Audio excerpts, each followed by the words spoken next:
ഞങ്ങൾക്ക് ഈ അടുത്ത കാലത്തുണ്ടായ ഒരു അനുഭവം നിങ്ങളായിട്ട് ഷെയർ ചെയ്യാം. നമ്മുടെ ഒരു കസ്റ്റമർ റെഗുലർ കസ്റ്റമറാണ്. പുള്ളിക്കാരന്റെ കണ്ണട മാറുന്നതായിട്ട് ബന്ധപ്പെട്ട് കടയിൽ വന്നിരുന്നു. ഞങ്ങൾ അവരുടെ കണ്ണട റെഡിയാക്കി കൊടുത്തു. അതിനോടൊപ്പം തന്നെ പുള്ളിക്കാരന്റെ ഫാദറിന്റെ കണ്ണട ഒന്ന് സർവീസ് ചെയ്യാൻ ഞങ്ങളെ ഏൽപ്പിച്ചു. അദ്ദേഹത്തിന്റെ ഫാദർ മരണപ്പെട്ടു പോയി. ആ ഒരു സർവീസ് നമ്മൾ ഏറ്റെടുക്കുകയും വളരെ ഭംഗിയായിട്ടും ഉത്തരവാദിത്തോടു കൂടി ചെയ്തു കൊടുത്തു. പറഞ്ഞു വന്നത്, ആ സർവീസ് ചെയ്ത് കൊടുത്ത കണ്ണട പുള്ളിക്കാരൻ്റെ ഫാദറിന്റെ കണ്ണട പുള്ളിക്കാരൻ കിട്ടിയപ്പോൾ പുള്ളിക്കാരൻ ഉണ്ടായ ഒരു സന്തോഷം അത് എത്രത്തോളം വലുതാണെന്ന് ഞങ്ങൾക്കത് മനസ്സിലായി. പുള്ളിക്കാരൻ്റെ കണ്ണിലെ തിളക്കവും ആ ഒരു സന്തോഷവും നമുക്കത് വളരെ ഫീൽ തരുന്നൊരു സന്തോഷം തരുന്നൊരു നിമിഷമായിരുന്നു. വളരെ സന്തോഷത്തിലാണ് പുള്ളിക്കാരൻ നമ്മുടെ അടുത്ത് അതിനുശേഷം സംസാരിച്ചതും. പുള്ളിക്കാരൻ്റെ ഫാദറിനെ കുറിച്ച് കുറേ നേരം ഞങ്ങളോട് സംസാരിച്ചു.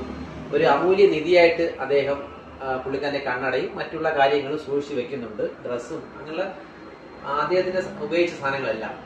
അപ്പോൾ ഞങ്ങൾക്ക് അതിൽ നിന്നുണ്ടായ ഒരു ആശയമാണ്, നിങ്ങളുടെ വേണ്ടപ്പെട്ടവരുടെ ഇതുപോലെ കണ്ണട നിങ്ങളുടെ കയ്യിലുണ്ടെങ്കിൽ അത് ഞങ്ങളിൽ ഏൽപ്പിക്കുക.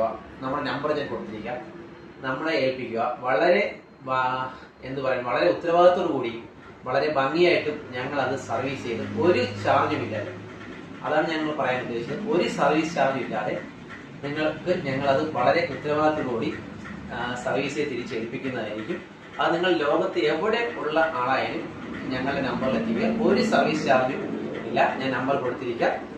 നമ്മളത് ഉത്തരവാദിത്തോടുകൂടി സർവീസ് ചെയ്ത് നിങ്ങളെ ഏൽപ്പിക്കും. പിന്നെ വളരെ ദൂരെയാണെങ്കിൽ ആ കൊറിയർ ചാർജ് മാത്രം നിങ്ങൾ കൊടുത്താൽ മതിയായിരിക്കും.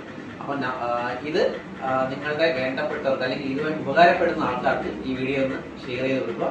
ഓക്കെ, ഐ കെയർ, സന്തോഷം, സമാധാനം.